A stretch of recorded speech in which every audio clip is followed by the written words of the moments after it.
parle.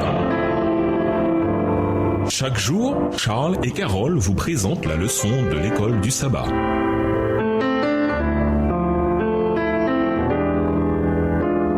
Bienvenue à notre émission. Dieu nous parle. Nous avons un leçon de mercredi, le jugement investigateur. Les grandes lignes prophétiques étudiées cette semaine reçurent un soutien massif de la part des historicistes protestants après la Réforme. Mais ce n'est qu'avec le mouvement millénaire au début des années 1800 que les 2300 jours et le jugement investigateur furent minutieusement reconsidérés et étudiés. Voyez le tableau suivant. Daniel 7, Babylone, le lion, Médo-Perse, l'ours, Grèce, le léopard, Rome païenne, la quatrième bête, et Rome papale, la petite corne. Daniel 8, Médo-Perse, bélier, Grèce, bouc, Rome païenne, la corne se déplace horizontalement, Rome papale, la corne se déplace verticalement. Lisons Daniel 7, les versets 9 à 14, Daniel 8, les versets 14 et 26. Qu'arrive-t-il au ciel suivant la description de ces textes? Daniel 7 et versets 9 à 14. Je regardai pendant que l'on plaçait des trônes, et l'ancien des jours s'assit. Son vêtement était blanc comme la neige, et les cheveux de sa tête étaient comme de la laine pure. Son trône était comme des flammes de feu, et les roues comme un feu ardent. Un fleuve de feu coulait et sortait de devant lui. 1000 milliers le servaient, et 10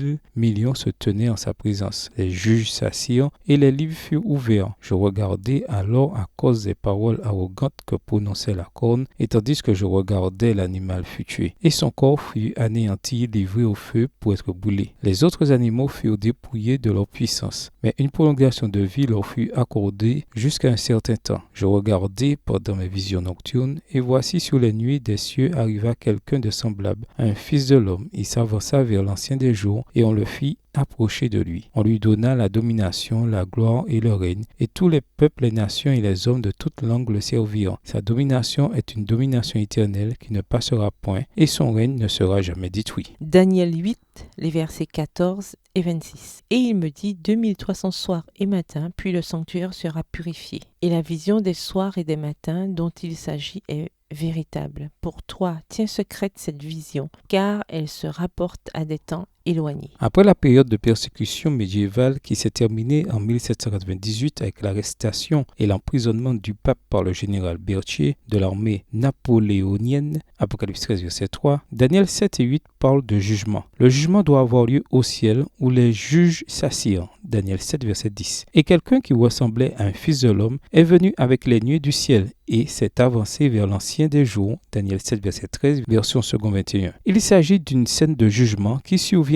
après 1798 et avant le retour de Jésus. Cette scène de jugement dans Daniel 7 coïncide avec la purification du sanctuaire dans Daniel 8, le verset 14. Ces textes parlent de la même chose. D'après Daniel 8, le verset 14, le temps de cette purification du sanctuaire, terminologie du jour des expiations, est 2300 soirs et matins ou jours. Suivant le principe année-jour, ces jours représentent 2300 années. Le point de départ des 2300 années se trouve dans Daniel 9, verset 24, où la prophétie des 70 semaines, 490 années, est Shatak, ou retranchée de la vision des 2300 jours, Daniel 9, verset 24. En fait, de nombreux chercheurs considèrent avec justesse que la prophétie des 2300 jours, 490 années de Daniel 8, verset 14, et la prophétie des 70 semaines, 490 années de Daniel 9 et versets 24 à 27, sont deux parties d'une seule et même prophétie. Le verset qui suit dans la prophétie des 70 semaines, Daniel 9, verset 25, donne le commencement de la période, depuis qu'a été émise la parole disant de rebâtir Jérusalem. La date de cet événement est la 7e année du roi Artaxerxès, Esdras 7, verset 7, ou 457 avant Jésus-Christ. Si l'on ajoute 2300 années, nous arrivons à 1844, peu de temps après 1798 et avant le retour de Jésus. C'est là que Jésus est entré dans le lieu très saint et a commencé son œuvre d'intercession de purification du sanctuaire céleste. Au revoir. Et à demain si Dieu veut.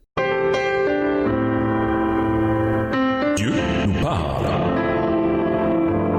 Chaque jour, Charles et Carole vous présentent la leçon de l'école du sabbat.